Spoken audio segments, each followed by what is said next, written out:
देश का मिजाज वेस्ट। लेट्स माइक देश का मिजाज और खबरें वेस्ट से। शिवसेना यूबीटी सांसद प्रियंका चतुर्वेदी ने महाराष्ट्र के मुख्यमंत्री एकनाथ शिंदे पर हमला बोला है। उन्होंने मुंबई में मीडिया से बातचीत में कहा है कि अगर शिंदे सचमुच बाला साहब ठाकरे के विचारों में विश्वास रखते तो पार्टी को इस तरह नहीं तोड़ते। प्रियंका चतुर्वेदी ने आरोप लगाया कि उन्होंने दिल्ली से आई स्क्रिप्ट पर पार्टी को तोड़ दिया था। हम उनसे क्या अपेक्षा कर सकते हैं, वे बाला साहब ठाकरे के विचारों को आगे बढ़ाएंगे। उन्होंने यह भी कहा कि शिंदे गुट ने सत्ता के लालच में बाला साहब की विचारधारा से समझौता किया। नहीं, सबसे पहले तो शिंदे कभी बाला साहब ठाकरे जी के विचारों को मानते ही नहीं थे। अगर मानते तो इस तरीके से धोखेबाजी नहीं करते, इस तरीके से पीठ में उनके खंजर नहीं घोंपते कि जो उनका आखिरी दशहरा रैली में स्पीच थी, उन्होंने कहा था मेरे बेटे को और मेरे पोते का ध्यान रखना। आपने उन्हीं के साथ गद्दारी की। तो जिनके विचार ही उनसे नहीं है, जो पैसों के बल पे और दिल्ली से चली आई स्क्रिप्ट पर उन्होंने पार्टी को तोड़ने का काम किया, उनसे क्या अपेक्षा की जा सकती है कि वो बाला साहब ठाकरे जी के विचारों को आगे बढ़ाएंगे? जी नहीं, वो सिर्फ अपने मतलबों को आगे बढ़ाएंगे। और आई थिंक इस पे संजय राउत जी ने भी कहा है कि ऐसे लोगों से हमें कोई सत्ता में आने का कोई। बिहार भवन निर्माण को लेकर मुंबई में उठे विवाद पर कांग्रेस नेता अतुल लोढ़े ने प्रतिक्रिया दी है। उन्होंने कहा है कि कुछ लोग विकास की राजनीति नहीं कर सकते। उन्होंने मौका मिलने पर भी विकास में वे शून्य साबित होते हैं। अतुल लोंढे ने कहा है कि मुंबई में अभी भी अपनी बहुत सी समस्याएं हैं। 1960 के दशक से इस तरह की राजनीति चल रही है और अब वे इसे फिर से जिंदा करने की कोशिश कर रहे हैं।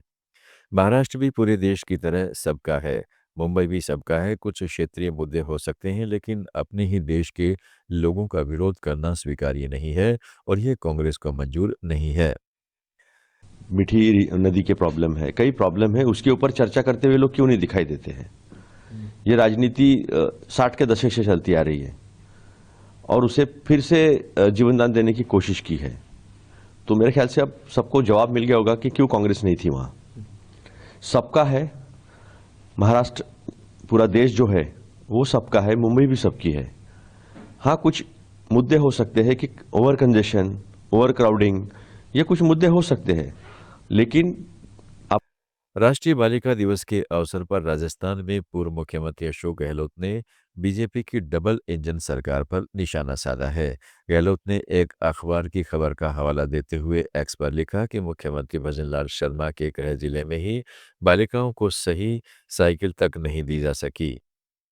आज राष्ट्रीय बालिका दिवस के दिन पूरा प्रदेश इस खबर से शर्मसार है। गहलोत ने इस मुद्दे को बेटियों की शिक्षा और सुरक्षा से जोड़ते हुए केंद्र राज्य बीजेपी सरकार की कार्यकारिणी पर सवाल उठाए। योग गुरु बाबा रामदेव उत्तरी गोवा के पणजी में भगवान परशुराम की प्रतिमा के पास योग सत्र में शामिल हुए। इस दौरान उन्होंने प्रधानमंत्री नरेंद्र मोदी के सनातन बौद्ध को लेकर सपने का जिक्र किया और कहा कि भारत अब सिर्फ पर्यटन का केंद्र नहीं बल्कि स्वास्थ्य एवं आध्यात्मिक पर्यटन का प्रमुख गंतव्य बनेगा।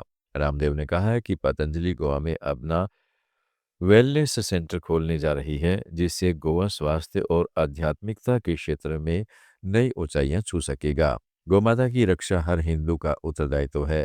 केवल सम्मेलन और नारे लगाने से गौरक्षा नहीं होगी, बल्कि गायों को पालने और उनकी सेवा करने से ही सच्ची रक्षा होगी।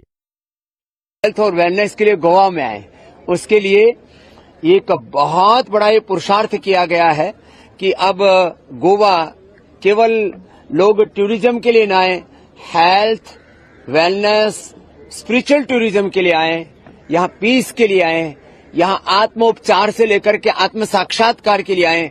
इतना सुरम्य है ये इतना सुंदर, इतना आध्यात्मिक, इतना समृद्ध है गोवा। यहाँ के सी, सैंड और सन से लेकर के यहाँ की प्रकृति की सुंदर छटाओं से लेकर के जो यहाँ का मिजाज में फिलहाल इतना ही। जुड़े रहिएगा लेट्स माइक के साथ। आप सुन रहे थे let's mike more than radio. Follow कीजिए हमें हमारे सोशल मीडिया प्लेटफॉर्म्स पर। It's time for news. It's time for more than radio. Presenting the first radio news app, Let's Mic.